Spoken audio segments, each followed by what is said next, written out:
পেয়েছি, কোরআনকে স্বাধীনভাবে পেয়েছি, হাদিসকে স্বাধীনভাবে পেয়েছি। কিন্তু আল্লাহ নবী সাল্লাল্লাহু আলাইহি ওয়াসাল্লামের জামানায় একটা করে দিন আল্লাহ নবী সাল্লাল্লাহু আলাইহি ওয়াসাল্লামের কিংবা সাহাবাদের কে গিয়েছিল, তাদেরকে কত মুজাহিদা করতে হয়েছে, কত মার খেতে হয়েছে, কত গাল খেতে হয়েছে, কত মানুষ কত কটু কথা বলেছে, জাদুঘর কত না কথা বলেছে, কত নাস্তানাবুদ করেছে, লজ্জা দিয়েছে আল্লাহ নবী সাল্লাল্লাহু আলাইহি ওয়াসাল্লামদেরকে, সাহাবীদেরকে। কিন্তু আমরা সেটার মূল্য দিচ্ছি না। আল্লাহ নবী সাল্লাল্লাহু আলাইহি ওয়াসাল্লাম আর বেলাল হাবশী রাদিয়াল্লাহু তাআলা আনহু মক্কা থেকে মদিনায় যখন দিন প্রচারের কাজে যাচ্ছিলেন, তখন আল্লাহ নবী সাল্লাল্লাহু আলাইহি ওয়াসাল্লাম একলাই যাচ্ছিলেন প্রথমবারই। তারপরে বেলাল হাবশী রাদিয়াল্লাহু তাআলা আনহু শুনেছেন যে আল্লাহ নবী সাল্লাল্লাহু আলাইহি ওয়াসাল্লাম দিন প্রচারের কাজে মদিনায় যাচ্ছে, মক্কা থেকে মদিনায় দিন প্রচারের কাজে যাচ্ছে। যখন শুনলেন, তখন আল্লাহ নবী সাল্লাল্লাহু আলাইহি ওয়াসাল্লামের কথাটা যখন শুনলেন যে আমি মদিনায় যাব দিনের প্রচারের কাজে, বেলাল হাবশী রাদিয়াল্লাহু তাআলা আনহু বিড়াবিড়ি করছে, ইয়া রাসূলুল্লাহ আমি যাব আপনার সাথে, ইয়া রাসূলুল্লাহ আমি যাব আপনার সাথে দিন প্রচারের কাজে। আল্লাহ নবী প্রথমবারই স্বীকার হলেন না, বাবা তোমাকে নিয়ে যাব না, অনেক মুজাহিদা করতে হবে, অনেক কষ্ট আছে, এখানে নিয়ে যাব না। আল্লাহ বেলাল হাবশী রাদিয়াল্লাহু তাআলা আনহু বিড়াবিড়ি করছে, ইয়া রাসূলুল্লাহ আমি যাব আপনার সাথে দিন প্রচারের কাজে। বলছে আল্লাহ নবী সাল্লাল্লাহু আলাইহি ওয়াসাল্লাম একেবারে স্বীকার হলেন, বলছেন নিয়ে যাব। তারপরে দিন প্রচারের কাজে বাইর হলেন। যেতে যেতে যেতে যেতে মদিনার মাঝপথের দিকে মাঝামাঝি সে সময় কাফেররা ঘিরে ধরেছে আল্লাহ নবীকে ঘিরে ধরে বলছে, হে নবী কোথায় যাচ্ছ? বলছে দিন প্রচারের কাজে মদিনায় এসেছি, দিন প্রচারের কাজে মদিনায় এসেছি, দিন প্রচার করতে এসেছি। যখন এই কথা বললেন, বলছে কি দিন প্রচার, তোমাদের কি, সেটা কি আমরা জানি না, বলো। বলে ওনাকে আল্লাহ নবীকে বারবার জিজ্ঞেস করতে থাকলেন কাফেররা। জিজ্ঞেস করার পরবর্তীতে আল্লাহ নবীকে যখন জিজ্ঞেস করছে, বারংবার জিজ্ঞেস করছে, কথোপকথন করছে, আল্লাহ নবীকে কৈফিয়ত নিচ্ছে। নেবার পরবর্তীতে আল্লাহ নবী বললেন, লা ইলাহা ইল্লাল্লাহ মুহাম্মাদুর রাসূলুল্লাহ, আমি সাক্ষ্য দিচ্ছি আল্লাহ এক আর মুহাম্মাদুর রাসূলুল্লাহ তার পাঠানো রাসূল। যখন না বললেন, তখন বললেন কাফেররা বলছে, তাহলে আমরা যেসব এইসব মূর্তিগুলো পূজা করি এগুলো কি বেকার? এগুলো কি বেকার? তুমি কি বোঝাতে চাচ্ছ আমাদেরকে? কি বোঝাতে চাচ্ছ? সঙ্গে সঙ্গে তৎক্ষণাৎ যা যেখানে পেলেন কাফেররা বেলাল হাবশী আর আল্লাহ নবীকে আঘাত করতে শুরু করলেন, বিরাট আঘাত করলেন। আল্লাহ নবীর গায়ে থেকে সব শরীর এর রক্ত বাহির করে দিলেন, ব্লাড বাহির করে দিলেন, বেলালকে আঘাত করলেন। এত আঘাত করার পরবর্তীতে আঘাত করেই যাচ্ছে পরস্পর আঘাত করছে।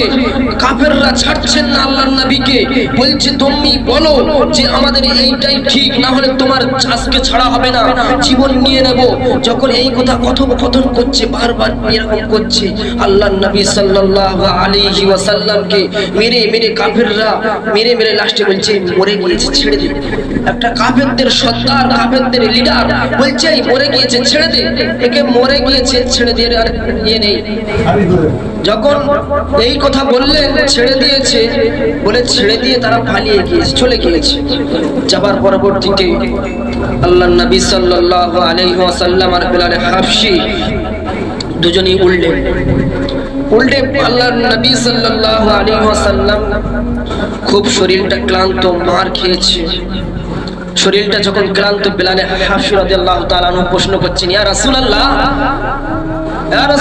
আমি তো যখন মার খেয়েছি পালির এই তাপ্ত গরম, কিন্তু আমার গরম লাগেনি, আমার কষ্ট যেন হয়নি। পালির উপরে যখন শুইয়ে দিয়েছে কাফেররা, আমার যেন কষ্ট হয়নি। যখন বেলাল এই কথা শুনেছেন, আল্লাহর নবী বলছে, হে বেলাল তুমি জানো যখন মানুষ দিনের জন্য চলে যায়, আল্লাহ তার দুনিয়াও করে দেয়, আখিরাতও করে দেয়। দুনিয়াও করে দেয়, আখিরাতও করে দেয়। তামাম পৃথিবী তার পায়ের তলায় লুটিয়ে পড়ে, তার পৃথিবীর কাছে যেতে মাথা নত করতে হয় না, পৃথিবীর কাছে এসে মাথা নত তার করতে হয় না, তামাম পৃথিবী এসে তার পায়ের গোড়ায় লুটুপুটি খায়। তুমি যখন আল্লাহর হয়ে যাবে, আল্লাহর হয়ে যাবে, যখন তুমি রাত্রি, গভীর রাত্রি, আমি বোঝাতে চাচ্ছি তোমাদেরকে, তুমি যখন আল্লাহর হয়ে যাবে, দিনের পথে তোমার জীবন যৌবনকে বিলীন করে দেবে, তখন তুমি আল্লাহর কাছে নিকটবর্তী হয়ে যাবে। তখন তুমি এক পা দিলে আল্লাহ তোমার 70 পা দেবে। জোরে বলবেন না সুবহানাল্লাহ। তুমি যদি একবার একটা পা আগে বাড়িয়ে দাও, আল্লাহ 70টা পা আগে বাড়িয়ে দেবেন। তিনি হলেন রহমান, তিনি হলেন রহিম, তিনি হলেন মালিক, তিনি হলেন খালিক, তিনি আলিমুম বিজাতিস সুদূর, অন্তরের খবর জাননেওয়ালা আর অন্তরের খবর রাখনেওয়ালা। শুধু এই নয় ভাই, জাননেওয়ালা, রাখনেওয়ালা, ভাবনেওয়ালা, তিনি দুনিয়ারও খবর জানে, তামাম পৃথিবীর খবর জানে। শুধু আমার একলার খবর অন্তরের জানেন না, তামাম পৃথিবীর সবার খবর জানে, অন্তরের খবর।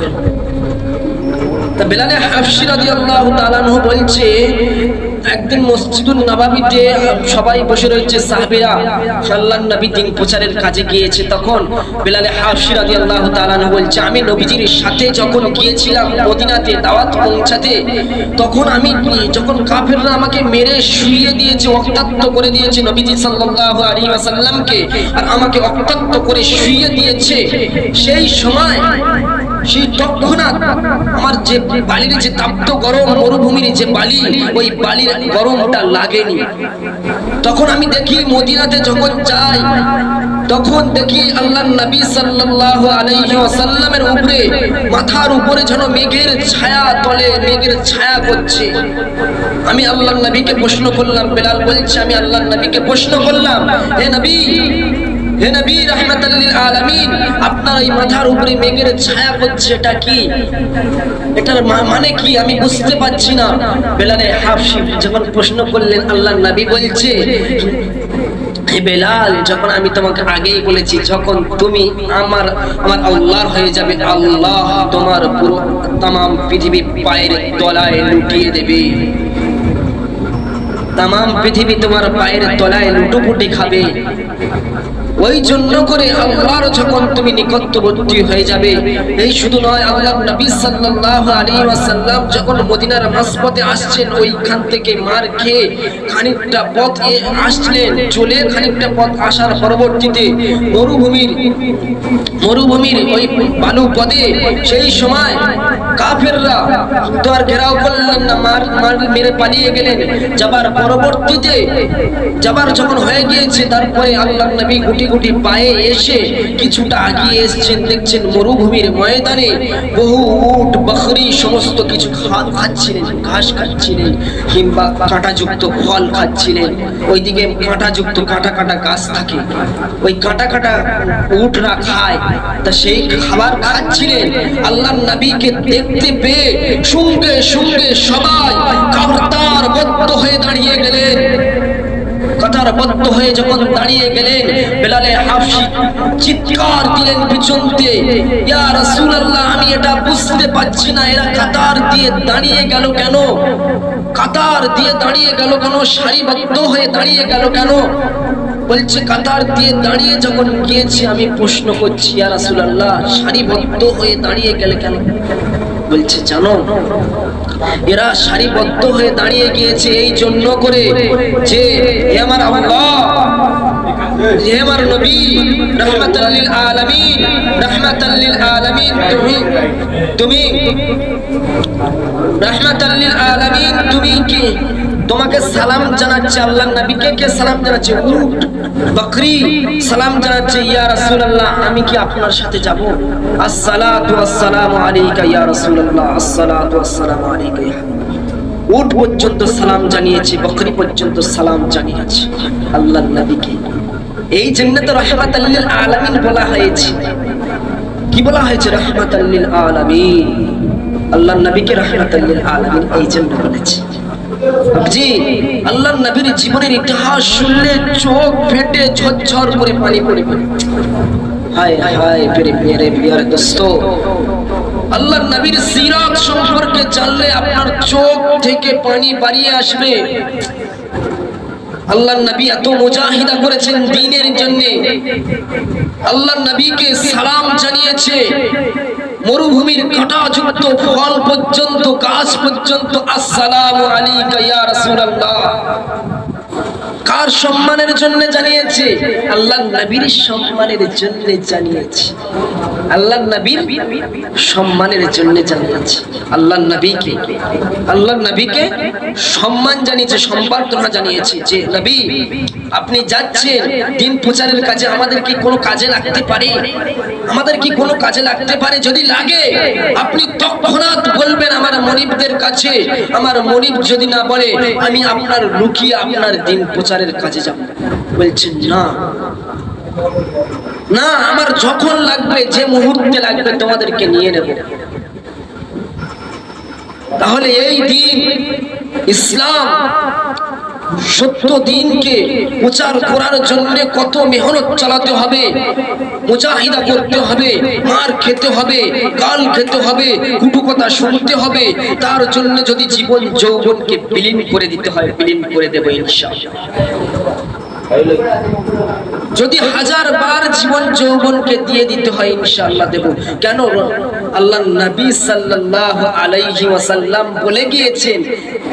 এক সাহাবী প্রশ্ন করলেন, যখন মসজিদুন নববীতে সমস্ত মানুষ বসে রয়েছে, সাহাবীরা বসে রয়েছে, তখন এক সাহাবী উঠে দাঁড়িয়ে বলছেন, ইয়া রাসূলুল্লাহ, তুমি তো বললেন কুল্লু নাফসিন যায়িকাতুল মাউত, প্রত্যেকটা প্রাণী, প্রত্যেকটা জিনিস ধ্বংসশীল, মৃত্যুর আহার গ্রহণ করতে হবে। তাহলে আমরা চলে যাব, আপনি চলে যাবেন, সাহাবীরা সবাই চলে যাবে, তারপরে দ্বীন প্রচার কে করবে? কি বললো? দ্বীন প্রচার কে করবে? আল্লাহর নবী ঝরঝর করে চোখ দিয়ে পানি বাড়িয়ে এলেন আর কেঁদে ফেললেন। উমরে খাত্তাব রাদিয়াল্লাহু তাআলা আনহু রেগে লাল হয়ে গেলেন, এত রাগান্বিত হয়ে গিয়েছে। আল্লাহর নবী উমরকে বললেন, ওমর চুপ কর, রাগ কমিয়ে দাও। গায়ে হাত বুলিয়ে বললেন, রাগ কমিয়ে দাও। আমার সাহাবী যে প্রশ্নটা করেছে এটা খুব মারাত্মক ইম্পর্টেন্ট প্রশ্ন। শুনে রাখো সাহাবীরা, আল্লাহর নবী আমি চলে যাবার পরবর্তীতে, তোমরা চলে যাবার পরবর্তীতে দ্বীন প্রচার তারাই করবে, তাদের নাম হলো আউওয়ালাল আরাসাতুল আম্বিয়া। কারা করবে? আউওয়ালাল আরাসাতুল আম্বিয়া, আলেম ওলামারাই দ্বীন প্রচার করবে। এটা কে বললেন? আল্লাহর নবী বললেন। হায় হায়, সেই সব আলেমদের সাথে আজ কত বেহজ্জতি, কত কুটু কথা বলি, আল্লাহর নবীর জবানের কথা, কিন্তু তারা মুজাহিদা করছে। আমরা কুটু কথা বলছি বলে আলেমরা কি জবাব দিচ্ছে? জবাব দেয় নাই। তোমাদের কথার কোনো করেন নাই। আল্লাহর নবী যে কথা বলেছেন দ্বীন প্রচার আলেমরাই করবে। ওই জন্য করে এখন বর্তমানে আলেমরা কত লাঞ্ছিত, অপমানিত, অপদস্থ হচ্ছে, কিন্তু কোনো কথার জবাব দেয় না।